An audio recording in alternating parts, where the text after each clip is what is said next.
1 Coríntios capítulo 13, versículo de número 4, diz assim o texto: o amor é sofredor, é benigno, o amor não é invejoso, o amor não trata com leviandade, não se ensoberbece, não se porta com a indecência, não busca os seus interesses. Grave isso. O amor não busca os seus interesses, não se irrita, não suspeita mal, não folga com a injustiça, mas folga com a verdade. Tudo sofre, tudo crê, tudo espera, tudo suporta. O amor nunca falha, mas havendo profecias, serão aniquiladas, havendo línguas, cessarão, havendo ciência, desaparecerá. Porque em parte conhecemos, em parte profetizamos. Mas quando vier o que é perfeito, então o que é em parte será aniquilado. Quero frisar o versículo 6 mais uma vez: não folga com a injustiça, mas folga com a verdade. 1 Reis capítulo 3, versículo de número 16. Então vieram duas mulheres prostitutas. 1 Reis 3, versículo 16. Então vieram duas mulheres prostitutas ao rei e se puseram perante ele. E disse-lhe uma das mulheres: ah, senhor meu, eu e esta mulher moramos numa casa e tive um filho, morando com ela naquela casa. E sucedeu que ao terceiro dia depois do meu parto, também esta mulher teve um filho. Estávamos juntas. Estranho nenhum entrou e nem estava conosco na casa, senão nós ambas naquela casa. E de noite morreu o filho desta mulher, porquanto se deitou sobre ele. E levantou-se à meia-noite e tirou a meu filho do meu lado, dormindo a tua serva, e o deitou no seu seio, e a seu filho morto deitou no meu seio. E levantando-me eu pela manhã, para dar de mamar a meu filho, eis que estava morto. Mas atentando pela manhã para ele, eis que não era o filho que eu havia tido. Então disse a outra mulher: não, mas o vivo é meu filho, e teu filho morto. Porém, esta disse: não, por certo, morto é teu filho, e meu filho o vivo. Assim falaram perante o rei. Então disse o rei: esta diz: este que vive é meu filho, e teu filho morto. E esta outra diz: não, por certo, o morto é teu filho, e meu filho o vivo. Disse mais o rei: trazei-me uma espada. E trouxeram-lhe uma espada diante do rei. E disse o rei: divide em duas partes o menino vivo, e dá-lhe a metade a uma e a metade a outra. Mas a mulher cujo filho era vivo falou ao rei: porque o seu coração se lhe estremeceu por seu filho, e disse: ah, senhor meu, dá-lhe um menino vivo, e por modo nenhum a matais. Porém a outra dizia: nem teu, nem meu, seja dividido antes.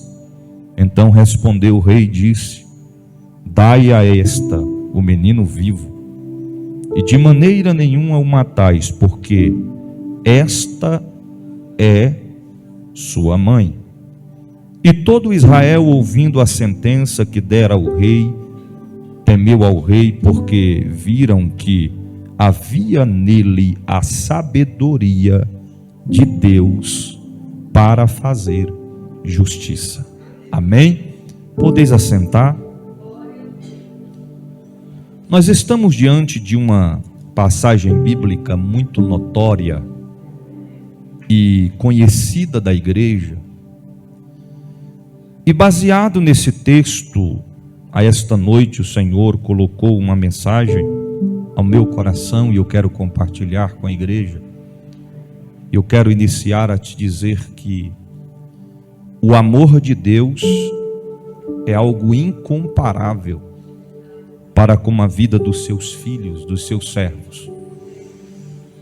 A Bíblia nos expressa que o amor, como diz em 1 Coríntios 13, no versículo 4 em diante, o amor é sofredor, é benigno. O amor não é invejoso, o amor não trata com leviandade, não se ensoberbece, não se porta com indecência, não busca os seus interesses. Isso é algo profundo. O amor não busca seus interesses, não se irrita e não suspeita mal. O versículo 6 é claro em destacar: não folga com a injustiça, mas folga com a verdade. Tudo sofre, tudo crê, tudo espera, tudo suporta. A questão que o texto está se referindo a respeito do amor de Deus, que é o amor ágape, o amor incomparável que habita na vida também daqueles que servem a Deus, porque a Bíblia fala que nós, ao entregarmos as nossas vidas a Cristo, passamos a ter dentro de nós a presença do Espírito Santo de Deus. Nós estamos nele e ele está em nós. E se ele está em nós, o amor de Deus está em nós, porque a Bíblia diz que ele é amor, Deus é amor. Mas a Bíblia também frisa que, além de Deus ser amor, Deus é fogo consumidor. Além de Deus ser amor e ser fogo consumidor, a Bíblia diz que Deus é justiça. Ele é justo. Ele não coopera com a injustiça. Observa que a Bíblia fala a respeito das qualificações, das qualidades a respeito do amor, que o amor tudo suporta, tudo crê, tudo espera. Mas a Bíblia também é clara em destacar que o amor ele não coopera. O amor ele não se apega. O amor ele não aceita a injustiça, mas ele se apega sim com a justiça. E nós precisamos entender a fundo a respeito disso, para que na nossa trajetória cristã, em vida terrena, não possamos confundir as coisas, misturar as coisas, para que não venhamos ser pegos de surpresa. Porque a questão de que Deus nos ama não significa que Ele vai cooperar, aceitar a injustiça sobre nós. Deus sempre vai estar do lado da justiça. Deus sempre vai estar do lado da verdade. Ele não vai cooperar com injustiça. E quando Ele vem sobre nós com justiça, e às vezes não agindo, não respondendo, não fazendo aquilo que nós queremos, muitas das vezes nós não entendemos e nem queremos aceitar. Porque a Bíblia diz que a vontade de Deus é boa, é perfeita e agradável, mas isso se acarreta em justiça, não na injustiça, mas na justiça de Deus sobre as nossas vidas. Uma vez eu fui abordado por alguém e me perguntou assim: Me explique uma coisa. Se a Bíblia diz que Deus é bom, que Deus é amor, que Ele ama o homem, por que é que tantas pessoas estão indo ao inferno? Por que que Deus permite que tantas pessoas façam coisas erradas? Por que que Deus permite que pessoas vão parar em um lugar tão terrível como é o inferno? Eu respondi a ele: a Bíblia fala a respeito do livre-arbítrio, direito de escolha. A Bíblia também fala que a vontade de Deus é que todos sejam salvos. Mas infelizmente nem todos serão, não porque Deus não queira. A vontade de Deus é que todos sejam salvos. Mas o que vai determinar o futuro de alguém é a sua escolha, é as suas ações. Só existem dois caminhos, segundo a Bíblia. Um caminho é estreito, que conduz à porta estreita, que é o caminho que direciona o homem à vida eterna. O outro caminho é um caminho largo, espaçoso, na qual a Bíblia diz que são muitos que se conduzem por ele, mas são caminhos que conduzem o homem à morte.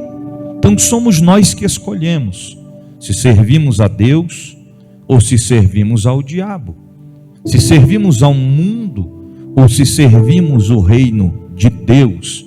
Observa que sempre quando Jesus também fala a respeito do reino de Deus, ele fala em seguida a sua justiça, né? E quando a Bíblia fala que nós devemos buscar primeiro o reino de Deus e a sua justiça, e as demais coisas lhe serão acrescentadas. Então, o amor de Deus sobre a nossa vida é algo incomparável. Ele é real.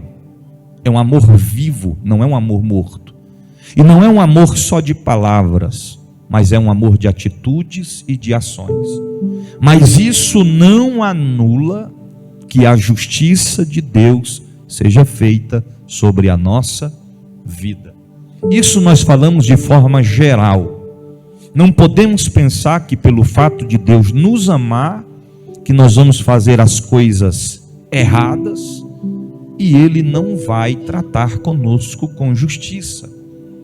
No ditado popular podemos destacar que Deus não passa a mão na cabeça de ninguém.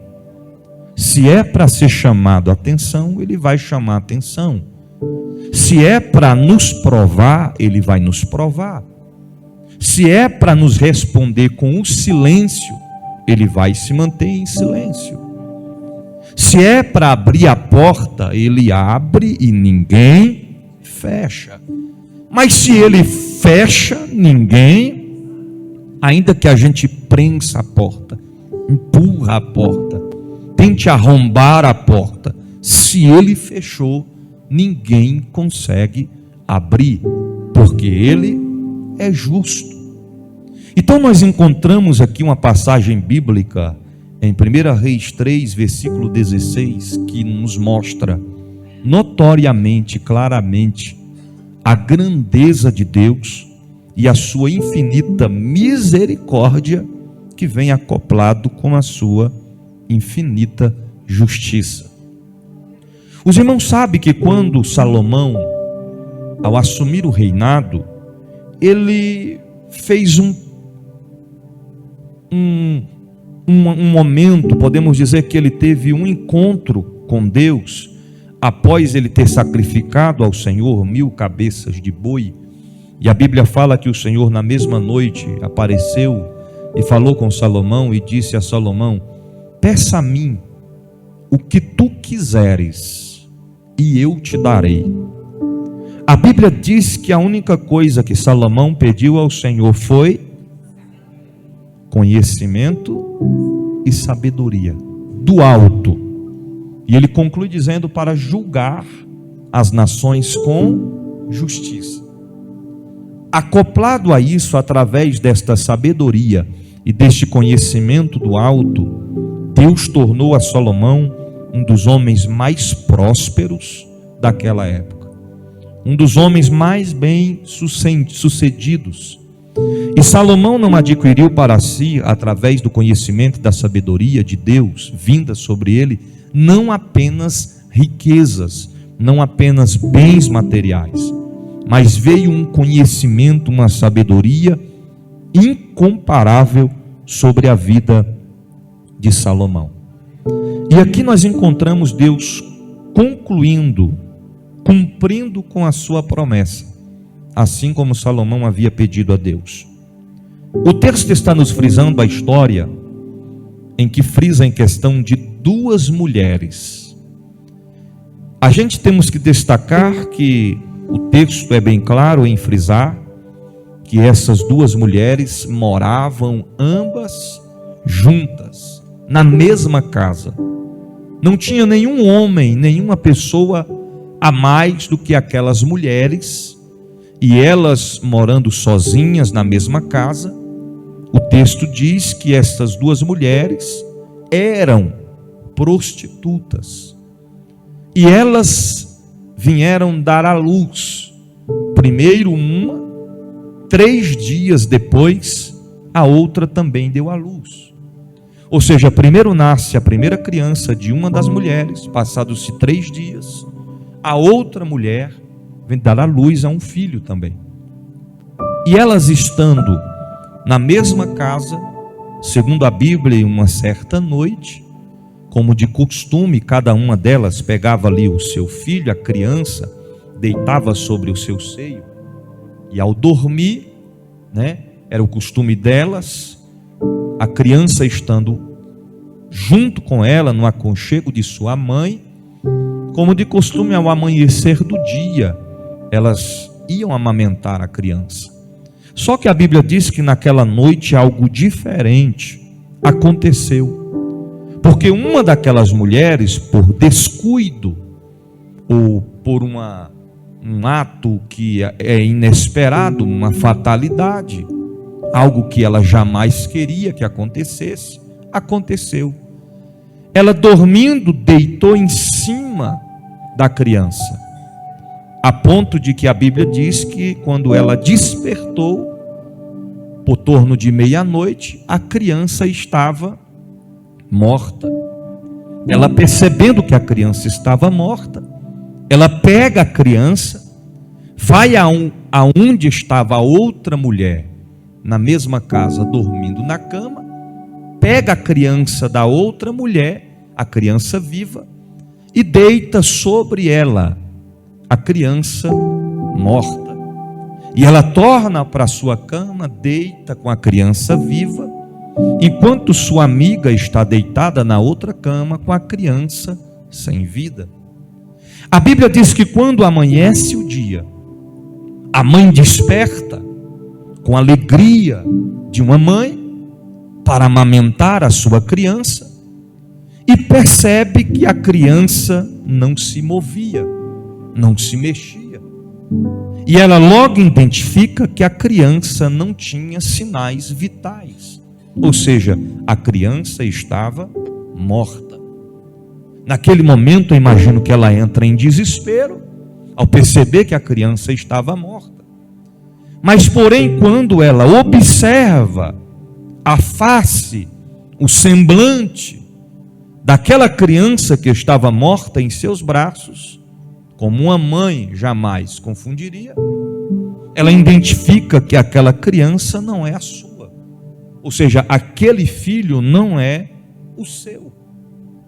Imediatamente ela observa que a outra mulher está com uma criança, e imediatamente, com afeto de mãe, ela percebe que a criança viva estava com a outra mulher.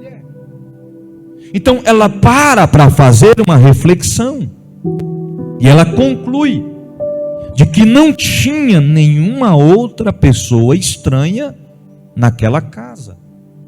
Era somente as duas que moravam ali. O texto não frisa, mas eu imagino que ela foi na porta, observou se a porta estava fechada, observou se as janelas estavam bem fechadas, deu uma ronda dentro da casa, olhando, procurando para ver se tinha mais alguém ali, ou se alguém tinha adentrado a casa, e ela concluiu que ninguém havia entrado dentro daquela casa. Ou seja, ela conclui toda a situação. E a conclusão foi de imediata. Com certeza a outra mulher pegou o meu filho e pegou o filho dela morto e colocou em cima de mim, pensando que quando amanhecesse o dia eu ia perceber que a criança estava morta, mas não reconheceria que seria a minha criança. Imediatamente elas tomam atitude. Eu creio que partiu mais por esta mulher que está diante do seu filho morto. E elas vão até o rei Salomão. Agora imagine só, duas mulheres, com certeza conhecidas na cidade, duas meretrizes. Imagina elas chegando e se apresentando a um dos servos de Salomão e dizendo: nós queremos falar com o rei. E a Bíblia diz que o rei as recebeu. Imagina se fosse nos dias de hoje, duas mulheres, como diz o ditado popular da vida, duas prostitutas, procurando um governador, um presidente, para que ele solucionasse o seu problema. Alguém poderia dizer: mas você vai dialogar com uma mulher da vida, com uma meretriz? Mas a Bíblia diz que o rei Salomão recebeu as duas. E esta mulher que perdera o seu filho, ela começa a dialogar com o rei dizendo: ah, Senhor, eu e esta mulher moramos na mesma casa, e tive um filho morando com ela na mesma casa, e sucedeu que ao terceiro dia, esta mulher também teve um filho. Estávamos juntas, estranho nenhum estava conosco na casa, senão nós juntas naquela casa. E de noite morreu o filho desta mulher, porquanto deitou sobre ele. E levantando-se à meia-noite, me tirou a meu filho do meu lado, dormindo a tua serva, e deitou no seio o seu filho morto, colocando sobre mim. E naquele momento ela disse: levantando-se pela manhã para dar de mamar o meu filho, eis que estava morto. Mas atentando pela manhã para ele, eis que não era o filho que eu havia tido. Então disse a mulher, a outra mulher: não, o filho que está comigo não é o meu filho. A criança que está comigo nos meus braços morta não é o meu filho, mas é o teu filho. E esta mulher virou para mim e disse: não, o filho vivo que está comigo é o meu filho. O teu filho é esse que está contigo e está morto. E eu decidi chamá-la para que nós possamos vir até ti, para que o Senhor venha resolver esta situação, este problema. Nós estamos falando a respeito de uma situação de que quem iria julgar aquela sentença, resolver aquele problema, não seria fácil de resolver. Nós sabemos que em vida terrena que nós vivemos, a justiça funciona, mas em certa parte, muito se ouve dizer que a justiça da terra, ela falha. E existem muitas pessoas nos dias de hoje que estão em presídios injustamente. Pessoas estão presas inocentes, sem culpa, sem causa alguma, porque foram confundidas, porque estavam no lugar errado, na hora errada, com pessoas erradas, e estão pagando um preço que não deveriam pagar, porque a justiça falha, mas a justiça de Deus, ela não falha. Então ali, se Salomão não fosse um homem que tivesse uma sabedoria e um conhecimento vindo de Deus, ele poderia cometer uma injustiça. uma injustiça estaria prestes a acontecer. Mas quando Salomão observa, uma dizendo é seu e a outra não, é o seu, imediatamente ele toma uma atitude, uma decisão. E ele chama um dos soldados, um dos seus servos, e diz: vou resolver. Simples. Traga para mim uma espada. E eles trouxeram-lhe a espada. E ele apresentou a solução dizendo: vamos cortar o menino no meio, e cada uma fica com uma metade. Problema resolvido. É claro que, ao entender o mundo espiritual, nós sabemos que de forma alguma Salomão faria aquilo, partiria a criança ao meio. Mas ele estava sendo instruído por Deus, uma maneira de fazer com que a mãe verdadeira, ou seja, de fazer com que a verdade vencesse a mentira. Salomão, com o conhecimento e a sabedoria vindo de Deus, estava conduzindo a situação de forma que a injustiça não venceria a justiça. E quando ele diz, vamos partir no meio, cada uma fica com uma banda do garoto vivo. Naquele momento, a mãe verdadeira se manifesta e diz: ah, meu senhor, não faças tal, não mate o garoto, não mate a criança, dê a criança viva para ela, antes dá a criança viva para ela do que ver a criança sendo morta, e nem eu e nem ela ficar com a criança. Para tentar confundir o entendimento de Salomão, a outra mulher se manifesta e diz: não, pode partir no meio, nem eu e nem ela. Ou seja, já que no seu entendimento, porque ela sabia da verdade, estava mentindo, mas sabia da verdade, no seu entendimento profundo, ela pensava: já que eu não tenho mais, já que eu perdi, ela também não pode ter. Já que eu perdi, ela não pode ganhar. É assim que o inimigo de nossas almas age. Porque a Bíblia fala que não há coração quebrantado, sincero e arrependido que não alcance o perdão e a misericórdia de Deus. Mas para o diabo, para os demônios, não existe mais perdão. Eles já estão condenados ao abismo profundo, eles já estão condenados às profundezas do Hades, juntamente com aqueles que viram as costas e abandonam a Deus. A Bíblia diz que o lugar dos tais é no lago de fogo que arde como enxofre, na qual a Bíblia chama da segunda morte. E ou seja, pelo fato de Satanás e dos demônios saber que para eles não tem perdão, que para eles não tem reconciliação, que para eles não tem misericórdia, que para eles não tem uma segunda chance, eles olham para mim, para você e diz: se nós não podemos vencer, eles também não devem vencer.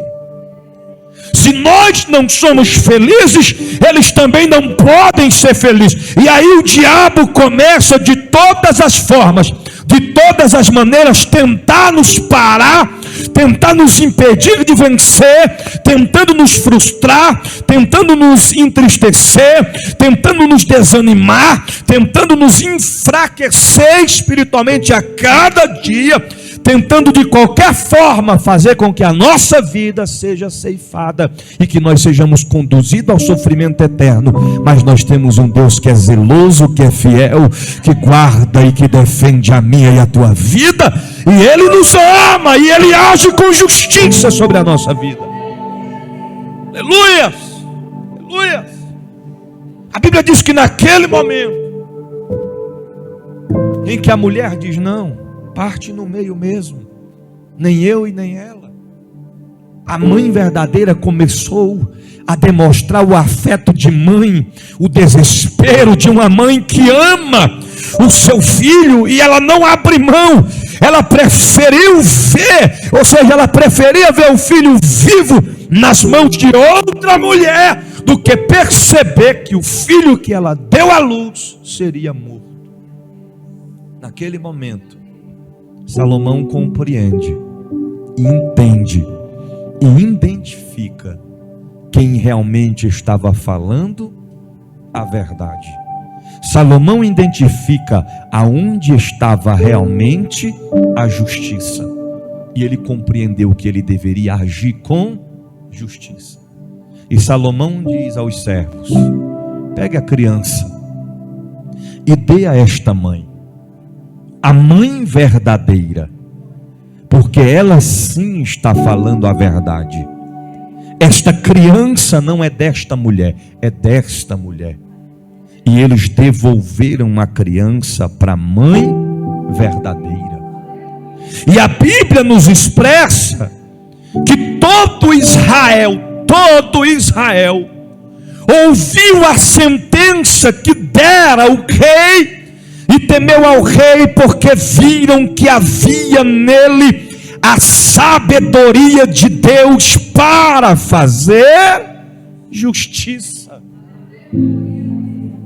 Nós estamos entendendo a grandeza de Deus, o agir de Deus, a justiça de Deus, o cuidado de Deus para fazer com que as coisas aconteçam não segundo a nossa vontade, mas segundo a vontade e a direção de Deus.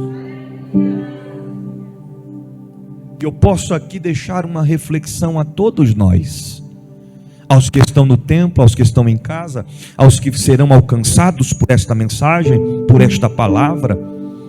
E eu deixo uma reflexão seguinte: a espada ou a misericórdia? A espada ou a justiça? Porque aqueles que cooperam, escute isso aqui, aqueles que cooperam, aqueles que aceitam, aqueles que apoiam ao aborto, não estão apoiando, cooperando, concordando somente com a palavra aborto, mas estão sendo coniventes com aqueles que usam a espada para ceifar a vida de uma criança. Porque a Bíblia diz claramente que antes que uma criança seja gerada no ventre de uma mulher, o Senhor já sabe o seu nome, as suas qualificações, a sua personalidade. Deus conhece antes de ser gerado no ventre de uma mãe. E alguém pode dizer: mas vai nascer com deficiência. Mas não importa, é para a glória de Deus, é para que o nome de Jesus seja glorificado. Ah, mas foi fruto de um estupro. Querida, a criança não tem culpa de nada, está vindo em direção ao mundo por um propósito de Deus, ainda que seja através de dor, ainda que seja através de sofrimento. Nós não temos o direito de usar a espada para fazer injustiça aonde Deus determinou a vida. A morte não pode ser colocada em prática em no nome de Jesus. Aleluia. Então, verdade é que países que apoiam ao aborto estão vendo mulheres morrendo prematuramente, perdendo as suas vidas através de atos abortivos. Mas Deus marcou essa noite para nos dizer, dizendo que Ele veio para dar vida, e vida com abundância. Queridos, na lógica espiritual, Salomão está tipificando o próprio Deus, o próprio Cristo, no mundo espiritual, que recebeu duas mulheres que na ótica humana não seriam recebidas pelo seu grau, pela sua postura, pelo seu entendimento, porque estamos falando de duas mulheres que eram meretrizes, prostitutas, que na lógica humana seriam desprezíveis, seriam excluídas, seriam desprezadas, mas não, ele as recebeu, e ele as recebendo, ele entrou com justiça e não com injustiça. Como assim, bispo? No mundo espiritual isso testifica e tipifica de que Deus, ele sabe trabalhar na nossa vida, na hora certa, no momento certo, de forma correta, porque a vontade de Deus é boa, perfeita e agradável. Deus não tarda e Deus não falha, ele chega no momento certo, ele chega na hora certa para agir conforme a sua direção, conforme a sua vontade, conforme o seu propósito.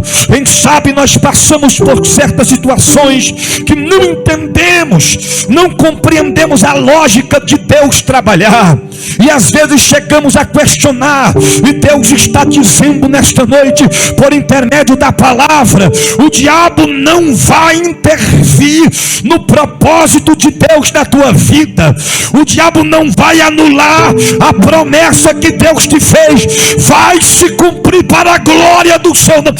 Aguenta mais um pouquinho aí, em nome de Jesus. Aleluia. A sentença conclusiva foi notória diante de todo o Israel.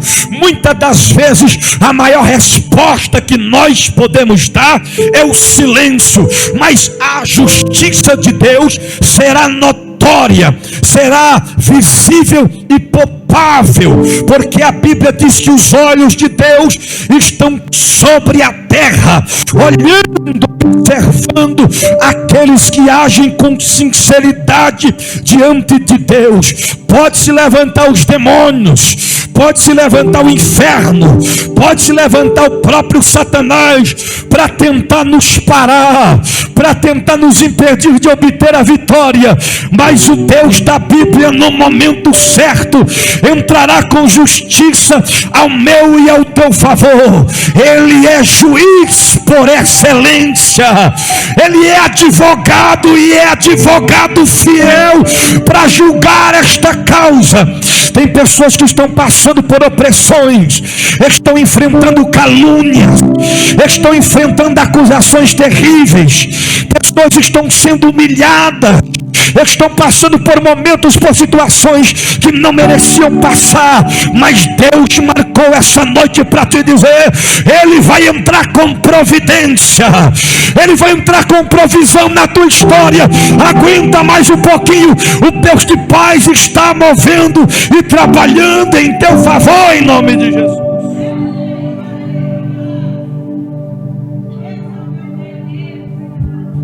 Quando aquela mulher diz, já estou terminando, parte no meio, nem ela e nem eu imagino o inimigo de nossas almas dizendo: acabou para ele, acabou para ela, ele vai morrer desse jeito, ela vai morrer daquele jeito. E Deus está dizendo: não, está enganado, inimigo, porque enquanto a promessa de Deus estiver de pé, não há nada e nem ninguém que possa neutralizar, que possa impedir o propósito de Deus na sua e na minha e na nossa vida.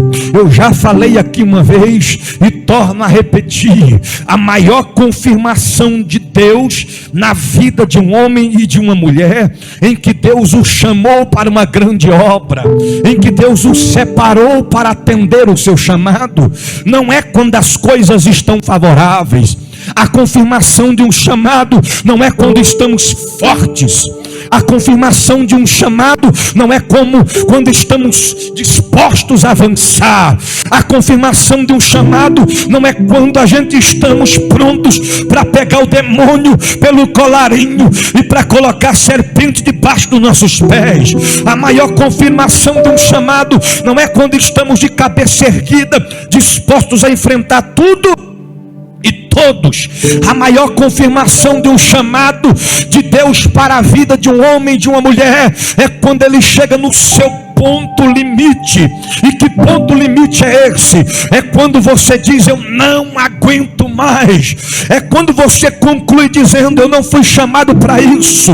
Eu acho que Deus escolheu a pessoa errada. Eu acho que eu estou no lugar errado. Eu acho que eu estou fazendo a coisa errada. Eu acho que não é isso que Deus quer para mim. Eu estou pensando mesmo em entregar tudo, parar, em desistir. Sabe o que significa isso?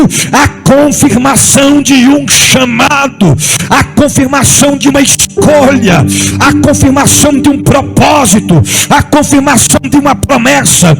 E quando nos deparamos com isso, Deus frisa mais ainda ao nosso coração, dizendo: não fostes vós que escolhestes a mim, mas eu que escolhi a vós, e vos nomeeis para que vades e para que produza frutos, e frutos dignos de arrependimento. E não apenas frutos, mas frutos bons, frutos verdadeiros, frutos maravilhosos.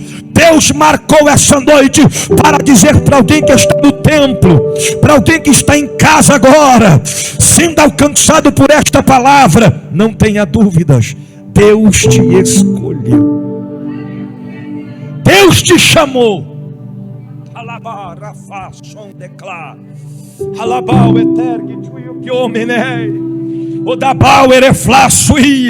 E quem sabe você está dizendo: mas eu estou tão fraquinho, eu estou tão desanimado, eu estou tão sem forças, parece que minhas forças acabaram. O Deus da Bíblia marcou para te dizer: não é na tua força, é na minha força. Eu te sustento, eu te capacito, eu te tomo pela mão direita e digo: hoje avança, prossegue, enfrenta a tempestade, enfrenta a ventania, enfrenta o gigante, enfrenta a provação, atravessa o deserto, porque você não está sozinho. Eu sou contigo. Não te assuste, não te espante. Eu sou o teu Deus. Eu te guardo, eu te livro, eu te protejo, eu te livro, eu vou te conduzindo para que a promessa seja cumprida, para a glória do nome de Jesus. Se coloca de pé. Se coloca de pé. Nós já vamos terminar. Eu concluo dizendo que na mesma proporção em que Deus deu a vitória para aquela mulher por intermédio de Salomão, a minha e a tua vitória é garantida em nome de Jesus. Curve a tua cabeça, deixa eu orar por você agora. Senhor Deus e Pai, Deus da Bíblia, a tua palavra foi pregada aos corações. Meu Deus, que a tua palavra venha entrar no mais profundo da alma, do entendimento, corta os laços, desfaz os embaraços, quebra, meu Deus, os tabus do inimigo que tem se levantado contra a vida do teu filho e da tua filha. Ajuda-os a prosseguir, fortalece nesta noite o que está fraco, enche o que estiver vazio, e nós ministramos e profetizamos a tua bênção, a tua provisão sobre a vida do teu povo, em nome do Pai, do Filho e do Espírito Santo de Deus. Guarde esta palavra no teu coração, e uma vez guardando-a, coloque em prática, porque não podemos ser apenas ouvintes, mas sim praticantes da palavra do Senhor Jesus. Amém? A nossa